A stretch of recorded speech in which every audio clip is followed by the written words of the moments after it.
Hey, what's up guys? Today we're talking about the Samsung Galaxy J7. This is a top of the line in the J series. You have the J2, the J1 rather, J2, J5 and then the J7 out here. It's a 16,000 phone. The MRP is 16,000, but of course you'd get it for slightly cheaper with your local vendor or online. And we have the gold version here. This one is a 5.5 inch device. It has a 1.5 gigahertz octa-core Exynos processor. The chipset is 7580 rather, and then supports LTE dual SIM. You see front LED flash, so you have the 13 MP rear camera plus a 5 MP front camera, 16 GB internal storage, supports micro SD card slot, Super AMOLED screen but HD resolution on a 5.5 inch screen, 3000 mAh battery, and that's the model number. So we're gonna go quickly open the box and show you what's inside. We've already opened the box and did a comprehensive unboxing plus quick look at the device. It's already starting up. Yeah, we'll come back to the device in just a bit. Once we go further in, we have the paperwork which has the quick start guide, the warranty card, and the SAR information and the regional log guide. Apart from that, we also have the micro USB 2.0 cable and the very entry level earphones there, gold plated audio jack, no volume control, mic and call control on the other side. And then we have the 1500 mAh battery. They not battery, sorry, USB wall adapter. They all look alike. That's all the content of the box really. So coming back to the phone, that only have a gold color. It's an all plastic phone, and much to my disappointment, really, it's very typical Samsung looking. I do not like this mid-range look. They're giving all metal and glass and all those premium material to the flagship. They could have put at least a side ring here of metal. They would have given the mid-range and the entry-level phones, at least the mid-range phones like this, something of a premiumness, something to look into, something different than the previous generations. But it has a design that almost look the same like the previous and the previous to previous and even the previous to previous generation. Anyway, so 5.5 inch screen, HD resolution, Super AMOLED screen, 5 MP front camera, and that could be one of the USP of the device. It has an LED flash there, your sensors and stuff, earpiece, typical Samsung keys out there, volume rocker, micro USB 2.0 port, and mouthpiece, 3.5mm jack, power button, nothing much here. You have flat on both these sides, design symmetry, 13 MP autofocus camera, LED flash, speaker grill, 4G and duos. Of course, this part is nice, matte finish, won't attract a lot of fingerprints, but this part, yeah, is very glossy and is a fingerprint magnet as usual. Not very tough back cover, 3000 mAh battery, 2 SIM card slots, both micro SIM, and it also accepts a micro SD card slot. I don't know what's the maximum capacity, but I suppose you can go up to maybe 128 GB. So we are looking at the display out here. I'm going to go ahead and reduce the brightness a bit. So that's the 5.5 inch HD resolution. Let's check out how the max resolution looks. There you go. At the max resolution and a brilliant viewing angle there. Awesome. Let's gonna keep it there, and we have some flickering going on. We can go to the gallery and check out our color card. Here I see the color reproduction is fairly good. The black is not totally dark, but still I think that would do. But what's very good is the viewing angle. As usual on Super AMOLED screen, you have some brilliant viewing angle. So overall, I like the display quality. Now let's go ahead and increase this, otherwise we're seeing the flickering. Now it's reduced. This guy runs on Android 5.1.1, and that's the model number there. So we have the usual Google Android apps like those you can see. You also have Samsung's in-house app, plus some of the games that come preloaded, like Prince of Persia and Zombie Infection 2. These games come with some free goodies, some in-app purchases already, already built into this. You just have to go and redeem those in a particular site. And where is that? I think you have to go to the game zone here, and then you can go ahead and you can redeem those. If you don't know how to do that, we have a dedicated video on how to redeem these codes. So you'll get some in-app money or in-app those kind of things, goodies. You have some third-party apps like those Microsoft apps and WeChat also. And that's about it, really. So no Office apps, only OneNote and Skype and OneDrive. Let's go ahead and check out the storage.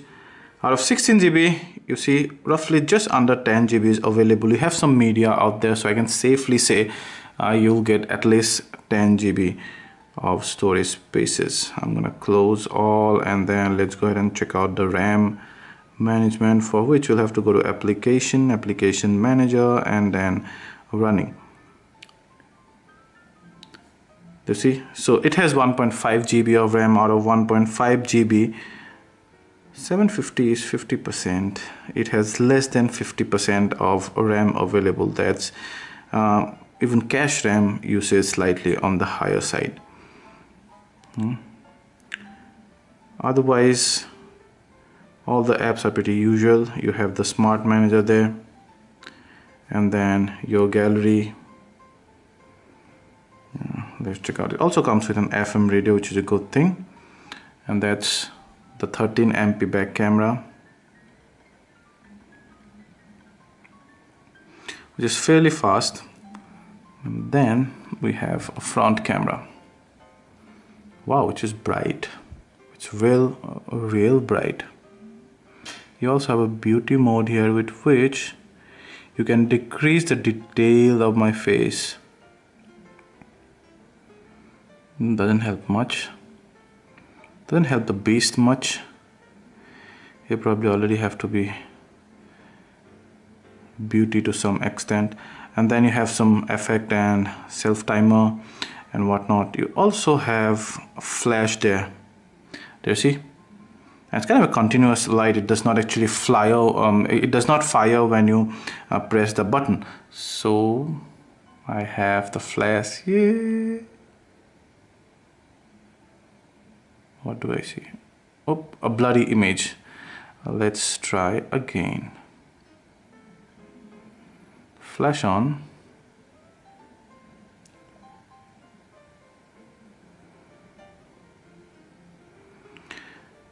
Not bad. Very soft. Almost no details. Bright but devoid in details. We'll see those closer.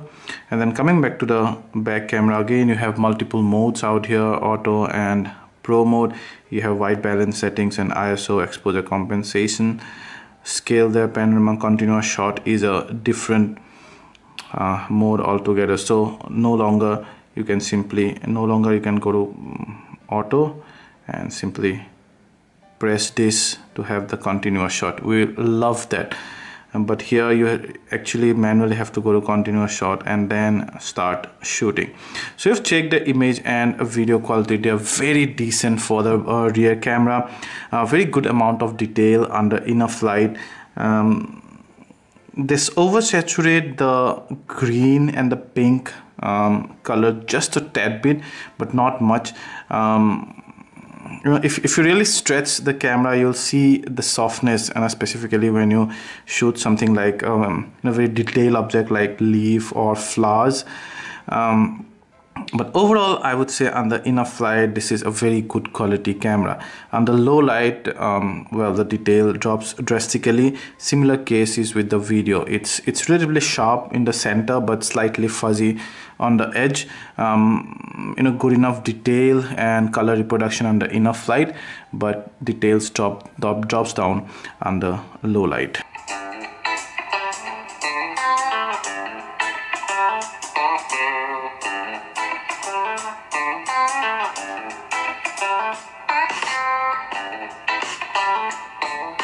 The bass is there, the treble is slightly less, but the sound is not loud enough. Maybe good enough for a room, but not much for outdoor if you have too much of a noise around.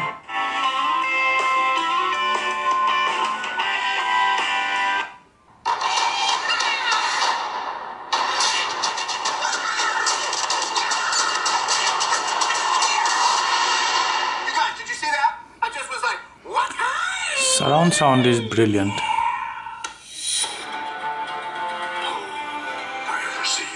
View angle is very good. So overall sound output, although not loud enough, is of good quality. The user interface is overall very smooth, and we did some benchmark testing and all. It scored quite good. We used it between medium to high usage level, and this guy did not lag much. In fact, I didn't notice any significant lag at all. The call quality is very good. The signal reception is also excellent, and the battery gave us a good about 11, roughly about 11 to 11 hours, 15-20 minutes kind of. So I would rate that as a good battery, and that's mainly because of the reduced resolution on this 5.5 inch screen. So then, should you buy the Samsung Galaxy J7 at roughly about 14 to 15,000? I think this is a very good value for money, very good proposition. It does not have all cutting edge spec shit. You have some local companies or maybe some Chinese companies that came with the flagships which cost about that much or maybe slightly more. This one is Samsung, so you're assured of good material, quality material. You're assured of good glass over at the camera. You're assured of the longevity, the durability, and also the after sales service. Now, talking purely about the features stuff, I love the touch here, LED flash and the 5MP camera. That's really important these days. I also like the quality of the 13MP camera. You have 4G and a dual SIM support as well, and the sound is good enough, although not very loud. And overall the user interface is also relatively on the smoother side. What I do not like is mainly the design and look, and also the build quality. It's all plastic phone. It really feels plasticky, and the look is absolutely redundant. So that's something that Samsung could change probably going forward in their mid-range phones. But overall, I would say it's a great value for money. If you like this video, please hit the like button. Ask anything related to the J7. I will try to answer them all. And please subscribe to our channel and share this video to share the love. Thank you.